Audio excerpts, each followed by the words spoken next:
The fear of the unknown is far scarier than the fear of a ghost. A ghost is a very blatant and a predictable thing, but the unknown can be fiercely unpredictable. Kshitij walked slowly, ensuring that he made his way back safely, considering the fact that it was completely dark. The only source of light was his cell phone, which was helping him find his way back. The creepy, never-ending road gave him goosebumps. Although he was just 1 kilometer away from where he lived, he was somehow having a difficulty in finding the left turn to his building. Creepy sounds of night cricket and eerie silence petrified him. He heard some sounds of vicious laughter and howling of dogs. They seemed quite far, but they traumatized him. He started to run. He ran as fast as he could, but he ended up on an unfamiliar street. He had lost his way and he was terribly confused. He was in a locality where he had lived all his life, but in this situation, he was lost. He did not know how to get back home. After walking aimlessly for a long time, he found something that looked familiar. It was a water well. He decided to take a breather near the abandoned water well. This well had a history. This well had belonged to the people residing in that bungalow. A depressed old woman living alone in that bungalow after her sons had migrated to overseas countries had committed suicide. As children, they were not allowed to go near that well of the fear of them being possessed. From the popular legends of that area, this was the most believed one. Most of his friends had seen that old woman around the water well and had confirmed the story that her spirit haunted the area.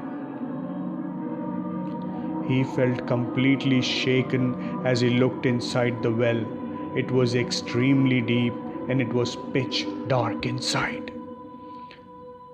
As he looked up at the banyan tree, he was petrified at what he saw.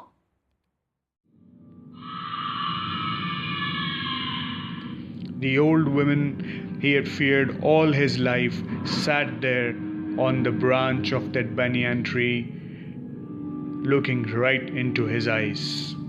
Her hair was completely messed up and she laughed loudly to the level of insanity. The decibel levels of that laughter were extravagantly loud. He covered his ears and cried inconsolably. He felt stiff. He had no power to move from that place. The woman then jumped from the banyan tree straight into the well and disappeared. Everything fell silent again, as if nothing had happened, as if all he saw was his imagination. His head was spinning. Had he seen a real ghost, or he had been imagining? Nevertheless, he decided to run to his house. He ran as fast as he could, panting for breath, sweating profusely. He ran uncontrollably and suddenly slipped and fell with a thud. As he got up, he realized he had not even moved an inch. He was right there, exactly from where he had started from, the water well. The laughter of that woman, though non-existent, was echoing in his ears. He cried as he found no respite, no way out. He ran again with all his strength towards a different direction. He was sprinting now, assured that he could reach his building in time. He started shouting, "Help! Help! Help!" as he ran and stopped and waved his arms in disbelief when he ended up at the same water well again. He was stuck in a vicious loop of obscurity and he felt helpless. He fell to the ground, thumping his chest vigorously, wailing loudly and asking for forgiveness for every insult he had made on the dead woman. He felt He felt bad about negating her existence as a child and mocking his friends who were scared to go near the water well. He requested her to let him go. He told her that he had never caused her any harm. After a long duration of crying inconsolably, he was struck with an idea. He thought of breaking the loop by walking backwards with his face to the well. He kept looking at the water well and started walking backwards slowly.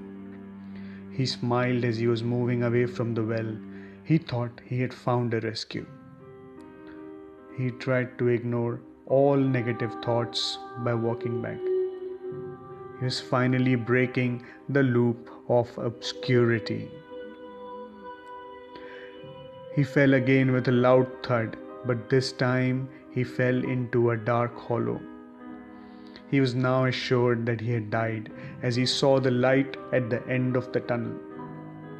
He saw the bright light coming right to his face.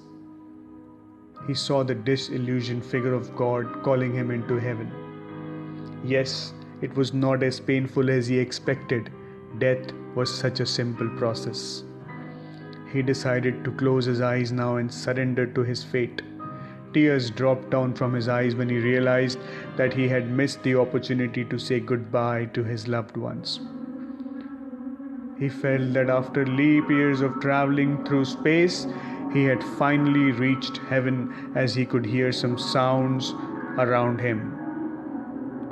Some birds chirping, some sounds as he had reached the gates of heaven.